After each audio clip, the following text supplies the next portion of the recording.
This is Ag Matters PM from the Iowa Agribusiness Radio Network, brought to you by the Iowa Soybean Association, your daily recap of the information that affects Iowa's farmers, producers, and consumers, right here in the heart of the heartland. With reports from our award-winning broadcast team of Dustin Hoffman, Riley Smith, and Mark Magnuson. Now, from the IARN studios in Des Moines, here's Riley Smith. Well, good day and welcome to Ag Matters PM on the Iowa Agribusiness Radio Network. I'm Riley Smith. Today is Friday, July 7th, 2023. We're so glad you could join us for today's show. In today's episode of AMPM, I talk with Dr. J.D. Fiechtner of Boehringer Ingelheim about modified live virus vaccines. We also have a check of that ag weather outlook, but first, let's run down the markets. It's time now for the Ag Matters PM Closing Market Summary, your source for market analysis and settlement prices from the day's trade in Chicago, courtesy of the folks at agmarket.net. At the end of another trading day in the ag marketplace, we're joined by Curt Kimmel of agmarket.net. Curt, what have we seen going on in the grain markets today? Oh, going home Friday, at least it was stable, complete opposite from what we saw there a week ago Friday with the crop reports, the acreage and grain stocks, just total chaos, but kind of steady in here. We're going home, some rain in the forecast here over the weekend and again next week.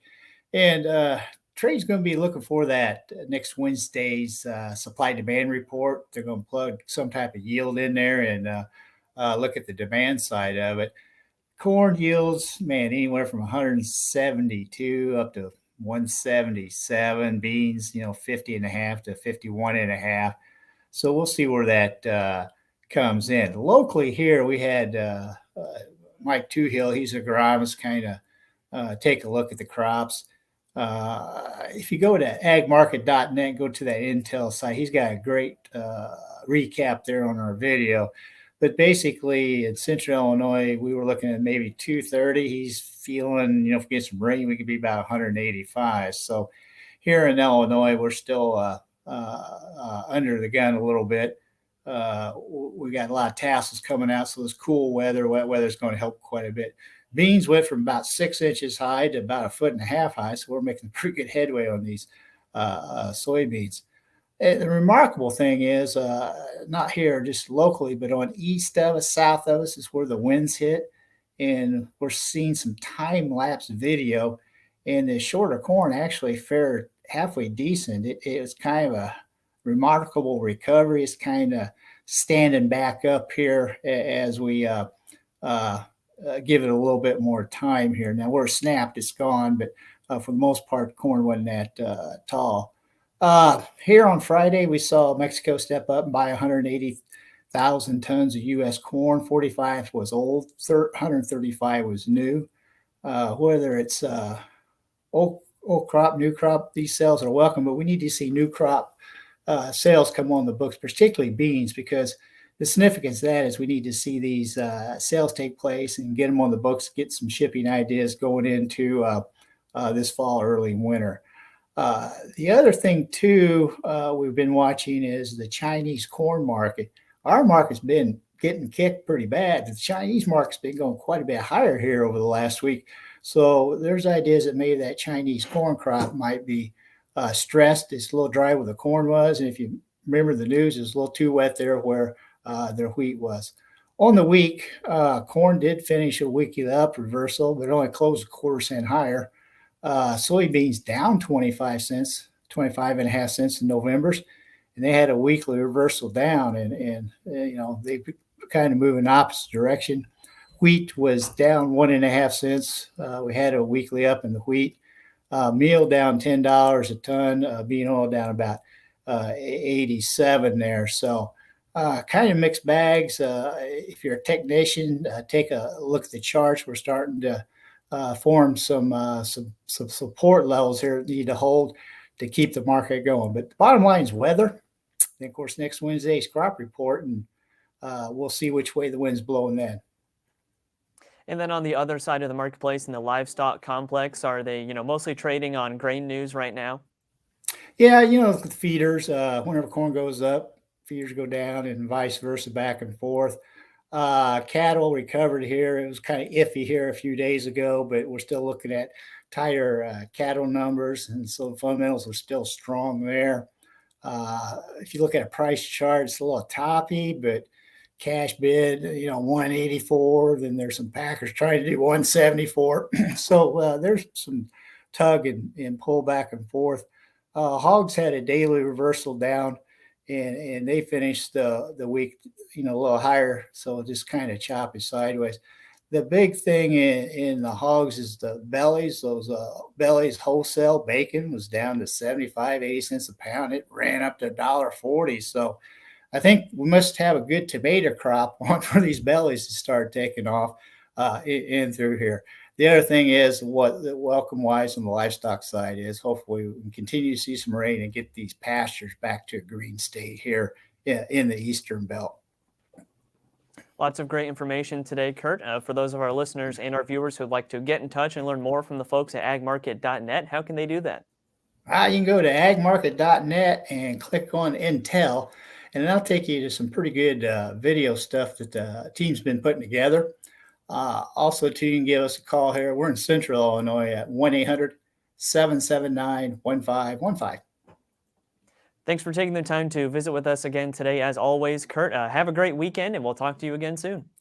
You bet. Enjoyed it. Catch you next week. That again was Curt Kimmel of agmarket.net. We'll go ahead and take a look at how those numbers closed. That's courtesy of the folks at Bar Chart.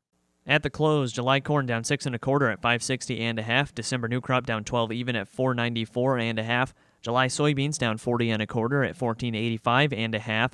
November soybeans down 21 3/4 at 1317 3/4. July soybean meal down 6 even at 409.60. Soybean oil up 60 at 66.55. Chicago wheat down 7 1/2 at 639 1/2. Minneapolis spring wheat down 5 1/4 at 848 1/2. Kansas City hard red wheat down 25 3/4 at 817 1/2. July oats down 10 1/2 at 406 1/4. On the Merc, August live cattle up 242 at 177 even. August feeders up 315 at 245.42. July lean hogs down 105 at $99. July pork cutout down $1 at 104.82. Class 3 milk down 8 cents at 13.89. And that's been a check of the markets here on Ag Matters PM. We're going to go ahead and take a quick break to hear from our sponsor, the Iowa Soybean Association, and the Soy Checkoff. When we come back, I'll talk with Dr. J.D. Fiechtner of Boehringer Ingelheim. This is Ag Matters PM. Iowa Soybean Association is driven to deliver for Iowa's 40,000 soybean farmers. We're proud to provide objective agronomic research, a helping hand with soil and water stewardship, and timely industry news powered by the Soybean Checkoff. Learn more at iasoybeans.com.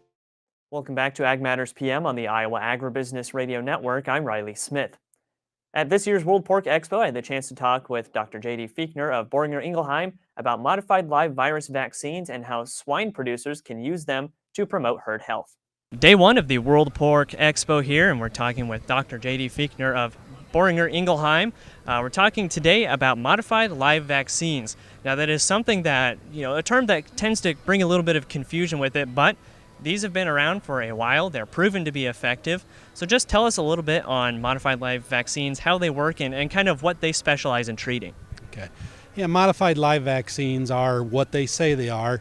It's a live culture that has been modified or attenuated so that it no longer causes the disease. And so when you inject those vaccines into an animal, it doesn't cause the disease, but it mimics a natural infection and stimulates natural immune cascades to respond to the vaccine product. And so you'll get both a humoral response and a cell-mediated response, both arms of the immune response to fully respond to protection for the disease that you're going after to protect from. Now, in general, with these modified live vaccines, what have we found that they're most effective at treating? What diseases are we really going after with this? Well, it kind of depends upon what the problems are in a species. There's multiple modified live products available for swine. 3 within Boehringer Ingelheim. The one that we're probably most familiar with is the PRRS vaccine, modified live. And it's very important to have the cell-mediated immunity that is given by a modified live vaccine, because the PRRS virus itself lives intracellularly, and you need that cell-mediated immunity to react to identify and go after the infected cells. Whereas when you think of humoral immunity, which is strongly promoted by killed vaccines, they don't have that cell-mediated response as well. So it depends upon which pathogen you're trying to vaccinate for, on what types. We also have some modified live mucosal vaccines for Salmonella or Lawsonia, which is ileitis.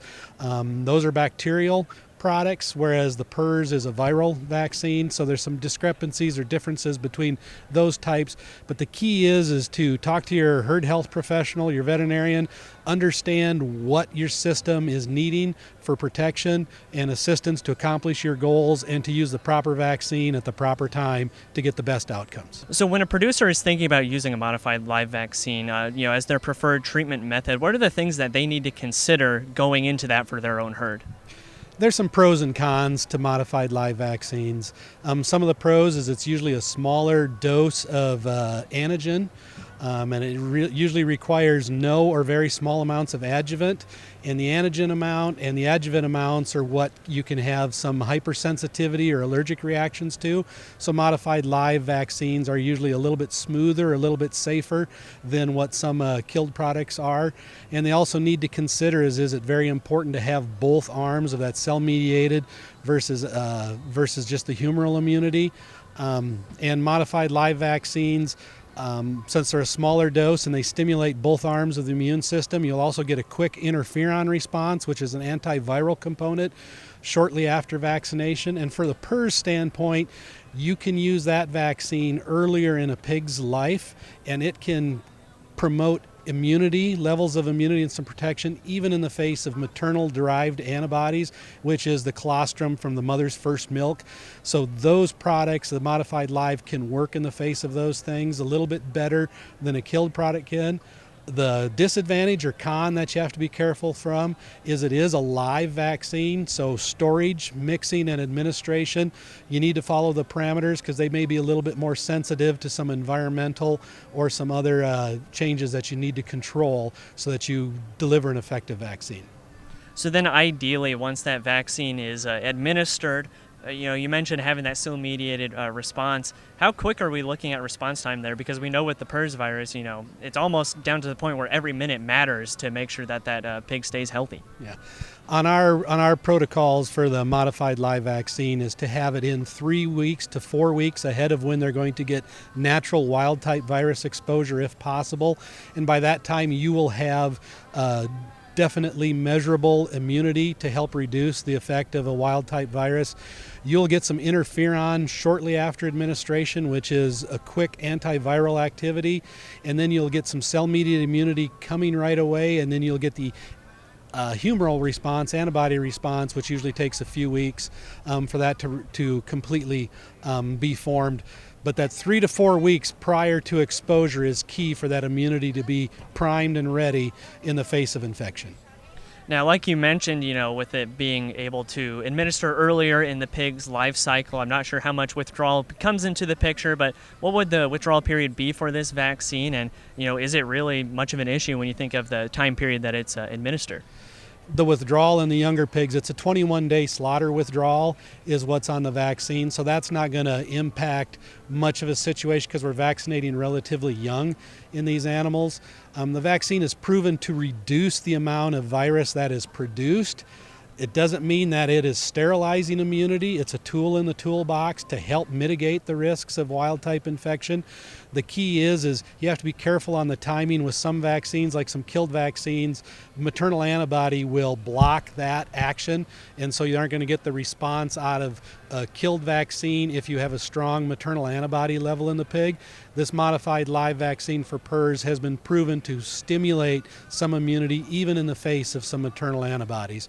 Not perfect. If you get the perfect window, you get the best response, but it gives you some options as far as timing to strategize of when's the best time for you to intervene.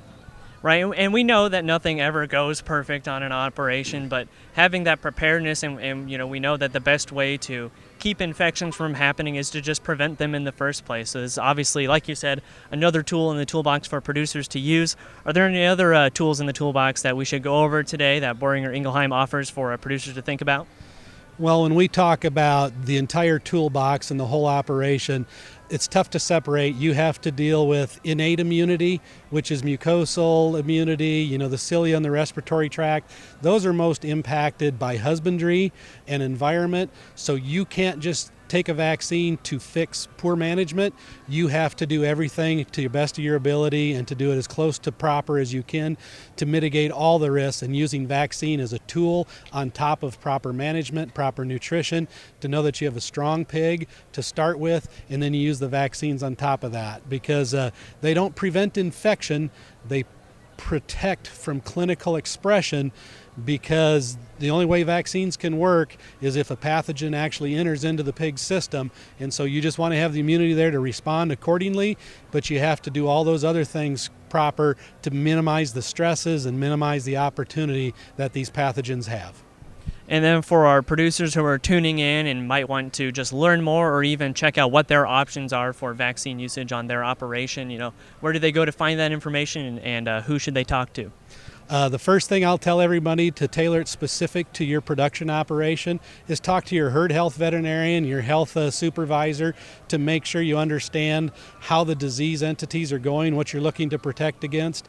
There is a lot of information out there on different protocols. Contact your Boehringer Ingelheim sales representative or technical service department. They can get you case studies, information on implementation. And there is also sites out there that show a lot of the research. PERS.com shows a lot of the scientific research that's out there to look at the different strategies and stuff. But go to your herd health veterinarian, go to the Boehringer Ingelheim technical staff and team to get whatever information you want to help you make the best decisions for your operation. That again was Dr. J.D. Fiechtner of Boehringer Ingelheim. As for right now, let's go ahead and take a look at that ag weather outlook. Well, today we finally have some more rain in the forecast after we had a couple months that were pretty dry. Now, hopefully with those El Nino weather patterns, we can get some more of that continued cooler, wetter weather to really promote that crop. But as you know, if you've been listening to my conversations with state climatologist Dr. Justin Glisson, we never know if that rain is ever going to come over here or not. So let's see what the National Weather Service has in store for the next 24 hours. As you can see from the National Weather Service, we have some storms moving through the state. Today, clouds will increase as showers and thunderstorms move in from the west, those highs ranging from the low 60s to upper 70s. Tonight, it'll be cloudy with a chance for overnight storms, those lows ranging from about 50 to 60. And tomorrow will be partly to mostly sunny with a chance for showers in the east as it continues to move through the state, those highs ranging from the mid-70s to about 80. And taking a look at the affiliate weather map for tomorrow, Cherokee will be mostly sunny with a high of 75, Shenandoah partly sunny with a high of 77, Des Moines partly sunny, high of 78, Waterloo mostly cloudy, high of 80, Albia partly sunny and a high of 78, and Clinton will see those shower chances in the morning, otherwise mostly sunny, high of 79. For more detailed forecasts in your part of the state, make sure to check in with your local Iowa Agribusiness Radio Network affiliate. That's been a check of the Ag Weather Outlook, and that also brings us to the end of this episode of Ag Matters PM. You can find all of our content on our website at iowaagnet.com. You can also follow us on social media at Facebook, Twitter, TikTok, and LinkedIn, and you can find our video content as well as previous episodes of AMPM on our YouTube channel. So make sure you subscribe and hit the notification bell to see when our videos go live. Don't forget as well our free Twice Daily Market podcast on Apple, Amazon, Google, Spotify, and Podbean. From the IARN studios in Des Moines, I'm Riley Smith. On behalf of Mark Magnuson and Dustin Huffman, we thank you for watching. This has been Ag Matters PM.